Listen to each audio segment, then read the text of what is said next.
Hi மக்கா, இது Wednesday vlog. So இன்றைக்கி காலையிலே பார்த்தீங்கன்னா சுறுசுறுப்பாக எல்லா வேலைகளையும் வந்து ஸ்டார்ட் பண்ணிட்டேன் பார்த்துக்கோங்க. ஏன்னா சர்ச்சுக்கு போயிட்டு வரதுக்கு டைம் ஆயிரும். ஸோ வந்துட்டு எல்லா வேலையும் இழுத்து போட்டு செஞ்சால் சரிப்பட்டு வராது. ஸோ அதனால் காலையிலே முக்கியமான வேலை வந்து துணி அலசி போடுறது தான். ஸோ அதெல்லாம் துவச்சி போட்டுட்டு அப்படியே வந்து சர்ச்சுக்கு நானும் கிளம்பிட்டேன் பார்த்துக்கோங்க.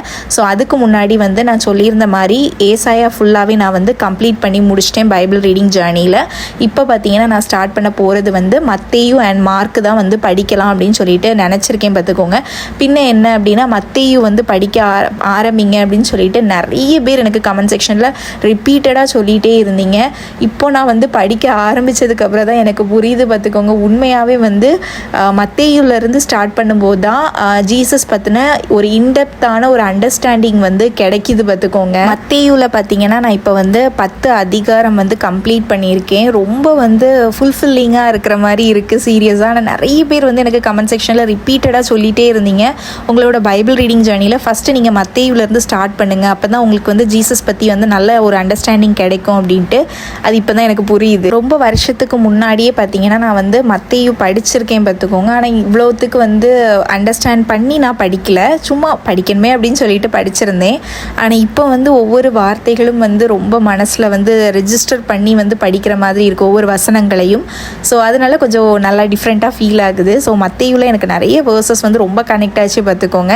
ஸோ அதெல்லாம் வந்து மார்க் பண்ணி வச்சிருக்கேன். மத்தேயு 4வது அதிகாரம் 18வது வசனத்திலிருந்து நீங்கள் ரீட் பண்ணீங்க அப்படின்னா உங்களுக்கு தெரியும். 2 சகோதரர்கள் வந்து கடலில் வந்து வலை போட்டுட்டு இருக்காங்க. அப்போ ஜீசஸ் அவங்கள பார்த்து, என் பின்னே வாருங்கள், உங்களை மனுஷரை பிடிக்கிறவர்களாக்குவேன் என்றார். உடனே அவர்கள் வந்து வலைகளை விட்டுட்டு அவருக்கு பின்னாடி செல்றாங்க. ஸோ இந்த வேர்சஸை பார்த்த உடனே எனக்கு வந்து ரொம்ப வந்து பிடிச்சிருந்து பார்த்துக்கோங்க. அதாவது நம்மக்கிட்டே இப்போ ஜீசஸ் வந்து சில காரியங்களை சொல்லி நீ என்னை ஃபாலோ பண்ணு அப்படின்னு நம்மள்கிட்ட சொல்லிட்டாங்க அப்படின்னா நம்ம பண்ணுவோமா அப்படின்னு கேட்டால் எனக்கு தெரிஞ்சு அது ஒரு பெரிய குவெஸ்டின் மார்க் அப்படின்னு நினைக்கிறேன். ஏன்னா நம்ம வந்து இந்த உலக காரியத்தில் வந்து ரொம்ப அடாப்ட் ஆகி இருக்கிறோம் அப்படின்னு நான் நினைக்கிறேன் பார்த்துக்கோங்க.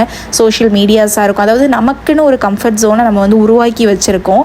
அந்த கம்ஃபர்ட் ஜோன்லேருந்து கொஞ்சம் விலகி நம்மளை யாராவது வர சொன்னால் நம்மளால் வர முடியாது. ஏன்னா அவ்வளோ தூரத்துக்கு அந்த கம்ஃபர்ட் ஜோனுக்குள்ளால் இந்த உலக ரீதியான விஷயங்களில் வந்து நம்ம சிக்கி இருக்கோம்.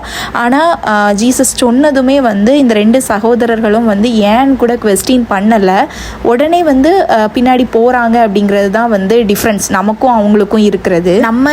நம்ம வந்து ஒரு சின்ன கம்ஃபர்ட் ஜோன் உருவாக்கி அதுக்குள்ளே ரொம்ப வந்து கம்ஃபர்டபுளாக இருந்துகிட்ருக்கோம் கரெக்டாக. ஸோ அதெல்லாம் மாற்றி எப்போ அதை பிரேக் பண்ணிவிட்டு சில விஷயங்களை நம்ம செய்ய ஆரம்பிக்கிறோமோ அப்போது நிறைய நன்மைகள் வந்து நமக்கு கிடைக்கும் அப்படிங்கிறது வந்து எனக்கு புரியுது பார்த்துக்கோங்க. அது மட்டும் இல்லை, மத்தேயு 1ஆம் அதிகாரத்திலிருந்து 10ஆம் அதிகாரம் வரைக்கும் நான் ரீட் பண்ணும்போது இன்னொரு விஷயம் வந்து அண்டர்ஸ்டாண்ட் பண்ணிக்கிட்டேன் பார்த்துக்கோங்க. ஜீசஸே பார்த்தீங்கன்னா வந்து பிசாசு வந்து அவ்வளவு சோதனைக்குள்ளே வந்து தள்ளி இருக்கான். ஆனால் எந்த ஒரு இடத்துலையுமே அவர் வந்து கொஞ்சம் கூட பிரேக் ஆகலை. அவரோட ஸ்டாண்டில் வந்து இதுதான் என்னோட ஃபேத், இதுதான் நான் அப்படிங்கிற அந்த ஒரு ஸ்டாண்டில் வந்து அவர் ரொம்ப ஸ்ட்ராங்காக நின்றுட்டு இருந்திருக்காரு. ஸோ எந்த இடத்துலையுமே அவர் பிரேக் ஆகலை, தள்ளாடி போகலை. அதுக்கான ஆப்போசிட்டில் ஆன்சர் தான் பண்ணியிருக்காரே தவிர, அதாவது ப்ராப்பரான ஆன்சர் தான் கொடுத்துருக்காரே தவிர எந்த இடத்துலையுமே தளர்ந்து போகலை. ஸோ அதாவது அவருமே மனுஷனாக வந்து இந்த உலகத்தில் பிறந்து அவருமே நம்ம மனுஷங்க என்னெல்லாம் பாடுகள் வந்து சோதனைகளுக்கு உள்ளாகிறோமோ அது எல்லாமே அவரும் ஃபேஸ் பண்ணியிருக்காரு. ஆனால் அவர் எந்த ஒரு இடத்துலையுமே பிரேக் ஆகலை. அப்படி இருக்கும்போது மனுஷனாக பிறந்த நமக்குமே வந்து எந்த ஒரு இடத்துலையும் பிரேக் ஆகாமல் அந்த பாடுகளை வந்து ஃபேஸ் பண்ண முடியும் அப்படிங்கிறத வந்து எனக்கு ரியலைஸ் ஆச்சு. மத்தேயு 5ஆம் அதிகாரம் 37வது வசனம் பாருங்க. உள்ளதை உள்ளதென்றும் இல்லதை இல்லதென்றும் சொல்லுங்கள். அதாவது ப்ரீவியஸ் வீடியோவில் தான் நான் ஷேர் பண்ணியிருந்தேன், எஸ் ஐ எம் ராங் அப்படிங்கிற அக்செப்டன்ஸ் வந்து நமக்கு கண்டிப்பாக இருக்கணும் அப்படின்னு சொல்லிட்டு. ஸோ அதுதான் பார்த்தீங்கன்னா இந்த வேர்சஸில் எனக்கு கூட ஒருக்க வந்து உணர்த்தின மாதிரி இருந்துச்சு. நம்ம எங்கே வந்து அதிகமாக தவறி போகிறோம் அப்படின்னா நம்ம ரொம்ப நல்லவங்க அப்படிங்கிற ப்ரூவ் பண்ணுற இடத்துல தான். ஏன்னா நம்ம நிறைய இடங்களில் வந்து நான் ரொம்ப கரெக்ட் அப்படின்னு ப்ரூவ் பண்ண ரொம்ப வந்து ஸ்டாண்ட் எடுத்து நிற்கிறோம். ஸோ அந்த இடத்துல தான் பார்த்தீங்கன்னா நம்ம ரொம்ப பிரேக் ஆகி விழுறோம். ஸோ அந்த மாதிரி ப்ரூவ் பண்ணிட்டு இருக்கிறத விட நம்ம தப்பு பண்ணிட்டோமா, எஸ் ஐ எம் ராங்ப்பா அப்படின்ட்டு ஒத்துக்கிறது வந்து மேல் அப்படின்னு நான் நினைக்கிறேன். என்னோட பைபிள் ரீடிங் ஜேர்னியை நான் ஸ்டார்ட் பண்ணதுக்கு அப்புறமா, அதாவது இந்த நியூ இயர் ஜான்வரி 1 இருந்து என்னோட ஃபர்ஸ்ட் ப்ரையாரிட்டி யாருக்காக கொடுக்குறேன் அப்படின்னு நீங்கள் என்னோட ட்ராவல்லே பார்க்குறீங்க. பட் ஸ்டில் நான் ஷேர் பண்ணுறேன். என்னோடய ஃபர்ஸ்ட் ப்ரையாரிட்டி கண்டிப்பாக ஜீசஸ்க்கு மட்டும்தான் நான் கொடுக்குறேன். அது வந்து பாசிட்டிவான ஒரு விஷயம் எனக்கு நடந்தாலும் ஃபர்ஸ்ட் ப்ரையாரிட்டி அவருக்கு தான். ஏதாவது நெகட்டிவ் ஆனாலும் சரி அதை ஃபஸ்ட்டு அவர்கிட்ட தான். அவர் எல்லாமே ஃபர்ஸ்ட் ப்ரையாரிட்டி வந்து நான் அவரை தான் வந்து சூஸ் பண்ணி வச்சுருக்கேன். ஸோ இதுக்கு பார்த்தீங்கன்னா ஒரு வசனம் நான் சொல்கிறேன் பாருங்கள். மத்தேயு 6வது அதிகாரம் 33வது வசனம். முதலாவது தேவனுடைய ராஜ்யத்தையும் அவருடைய நீதியையும் தேடுங்கள், அப்பொழுது இவைகளெல்லாம் உங்களுக்கு கூட கொடுக்கப்படும்.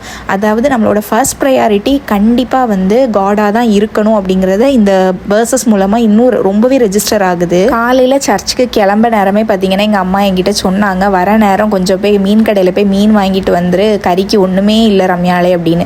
சரின்னு சொல்லிட்டு போகும்போதே பையெல்லாம் எடுத்துகிட்டு தான் போயிருந்தேன் பார்த்துக்கோங்க. வர வழியில் ராமன்புதூர் மீன் கடைக்கு போயிட்டு இவ்வளோ மீனும் வாங்கிட்டு வந்தேன். ரொம்ப கம்மியாக தான் மீன் கிடச்சி, இல்லைன்னா சட்டி நிறைக்க நான் வந்து மீன் வாங்கிட்டு வருவேன் பார்த்துக்கோங்க. நெத்திலியெல்லாம் கடுவோல 50 ரூபாய்க்கு தந்தாங்க. என்னை கூட கொஞ்சம் தாங்கண்ணே அப்படின்ட்டு நின்று சண்டை போட்டு கூட கொஞ்சம் வாங்கிட்டு வந்தேன். சாலை மீன் பார்த்திங்கன்னா 10 சாலை தான் 50 ரூபாய்க்கு கிடச்சி, இல்லைன்னா அதுவுமே நல்லா சட்டி நிறைய வாரி தருவாங்க.